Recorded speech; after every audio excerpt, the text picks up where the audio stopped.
Sir, මම Danuka wealth management batch 4 student කෙනෙක්. මතකද?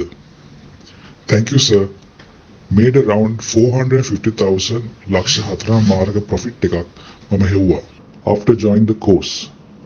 HMB එකෙන් තමයි මම මේක හෙව්වේ. Thank you sir. And thank you MasterMind team. පාඨමාලාවට සම්බන්ධ වීමට සහ වැඩි විස්තර සඳහා අමතන්න 076 56 78 78 4. MasterMind ජයග්‍රහණයට ඉලක්කය. MasterMind YouTube channel එකේ community post එක reply කරලා තිබ්බා රත්නායක බණ්ඩාර. එයා දාලා තිනවා සම්පත් බැංකුවෙන් එයාට 100%ක් profit එකක් ගන්න ළඟයි කියලා. ඉතින් මෙයත් wealth management course එක සහ අපේ live programs අපි free කරපු ඒවල අපි කියලා දෙන විදියට තමයි වැඩේ valuations බලලා ආයෝජන කරලා තියෙන්නේ. දැන් අපි බලමු wealth management course 4 එකට join වෙච්ච කට්ටියට ගත්ත profit ප්‍රමාණය. සහ ඔයගොල්ලන්ට join වෙලා නැත්නම් කොහොමද මේක කරේ කියලා දැන් මේ වීඩියෝ එකෙන් කියලා දෙන්න තමයි යන්නේ. HMB එකෙන් ඔයගොල්ලන් shares 10000ක් ගත්තා නම් රුපියල් 72 ගානේ. ඒක සාක්ෂි අතෝ අපි පෙන්නනවා මේ වීඩියෝ එකෙන්. සමහර අය කියයි අපි බොරුවට දානවා කියලා. ඒ dates එකත් එක්ක wealth management course එක සහභාගී වෙච්ච කට්ටිය පල්ලෙන් කමෙන්ට් කරන්න. ඊට අමතරව අපි පෙන්නනවා. හරි. අරන් දින 72ට 10000ක්. එතකොට දැන් price එක 135යි. return එක 170ක profit එකක්. එතකොට profit figure එක බැලුවොත් 6,30,000ක profit එකක්. commercial bank අරන් තිබ්බන shares 10000ක් 50 ගානේ wealth management course එක කට්ටියට අපි පෙන්නනවා ඒක undervalued වෙන්නේ ඇයි කියලා. සහ ඒගොල්ලෝ ඒක analyze කරලා අරන් තිබ්බා.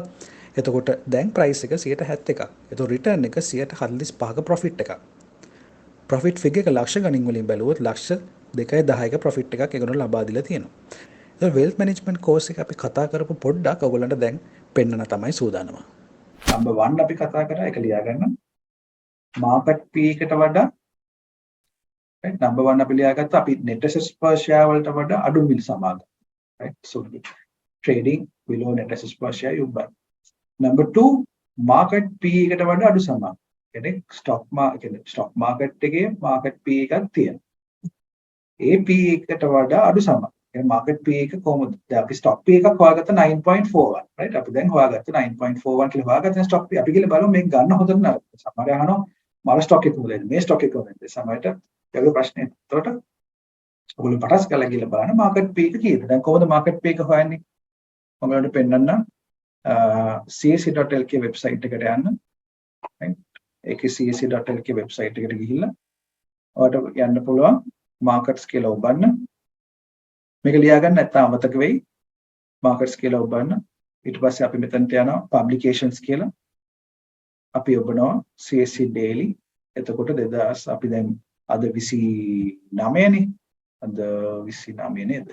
අද එතකොට ජනවාරි 29. එතකොට 27 කියන්නේ සිකුරාදා. ඒක සිකුරාදා මාකට් පී එක කොහමද? මොකද දැන් හෙට මාකට් පී එක වෙනස්. දැන් මේකේ ඔයගොල්ලෝ පෙන්නුම් කරනවා. ඔයගොල්ලෝ ගිහලා මේ CAC daily chart එක බලන්න පුළුවන්. මේ 2023 ජනවාරි 27 අන්තිම close වෙච්ච එක හැමදාම මේක දානවා CAC. ඔයගොල්ලෝ ගිහලා මේක බලන්න පුළුවන්. ඒක all share price index කියලා හඳුනනවා. එක් සිල කොටස් වල දාශකය. එතකොට SN20 දිනශාස්කය. එතකොට turnover එක පෙන්නුම් කරන දැන් මම පෙන්වන්න යන්නේ market peak එක හොයන විදිහට market peak එක මේ දීලා තියෙනවා.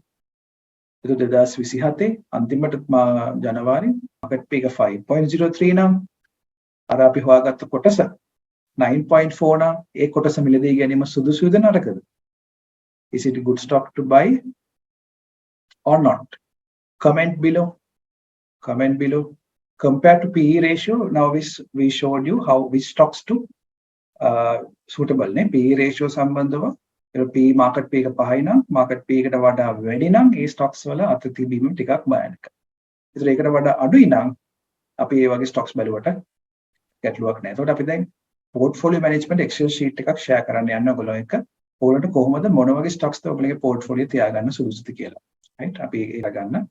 ඒතර අපි for example අපි දානවා HMB stock එක. හොඳයි actual portfolio. HMB stock 5000 ගත්තා. මේක අපි කතා කරනකොට 72 තිබ්බේ. දැන් 80 ගණන් වලට ගිහිල්ලා තියෙනවා. මේක net assets per share මෙතන දාන්න මේ 325. 325 net assets per share. අපි ඒක කතා කරමු කොහොමද හොයාගන්නේ net assets per share. ඒ annual report එකේ තියෙනවා 325 net assets per share. ඒකට net assets per share වලට අඩු price එකක් තියෙනවා නම් stock එක මිලදී ගන්න. ඒතර market P එක දැන් 5යි නේ. අපි කතා කරා 5.02 market P. එතකොට මේක stock එක P එක 5 දශම ගානකට වඩා අඩුයි. අතට අපි මේ වගේ ස්ටොක් එකක් මිලදී ගැනීම සුදුසුයි. එතකොට අපි කතා කරා මාකට් P එකට වඩා අඩුයි මේ ස්ටොක් එක. NAV එකට වඩා මේ ස්ටොක් එක අඩුයි. එතකොට මේක undervalued stock එකක් විදිහට අපි හඳුන්වනවා. Total assets වලින් බෙදෙනවා total වගකීම්. ඒක බෙදෙනවා number of shares. per share ඇත්ත වටිනාකම. HMB සමාගම ඇත්ත වටිනාකම 325යි. හැබැයි දැන් ට්‍රේඩ් වෙන රුපියල් 72 වගේ කුණු කොල්ලට හේතුව බැංකින් සෙක්ටර් එක සහ ඉකොනොමි එක ස්ට්‍රෝං නැති හින්දා.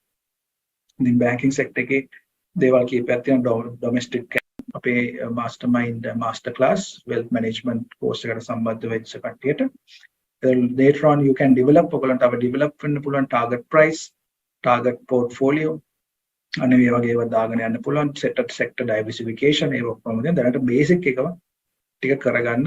එතකොට advance ඒවා අහගෙන තියනවා නම් අපි fourth model එකේ 1-to-1 private consultation you will have with me. එතකොට you can ask all the questions. Right, so we discuss about how to find how to LK website.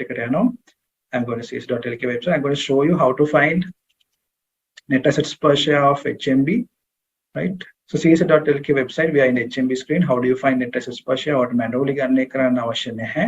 මේ ඔක්කොම තියෙනවා. අපි ගිහලා මේ HMB ඔබ හැම කම්පැනි එකේම financials කියලා තියෙනවා. අපිට ඔබනවා financials කියලා we button එක ඔබුවා. We fix button.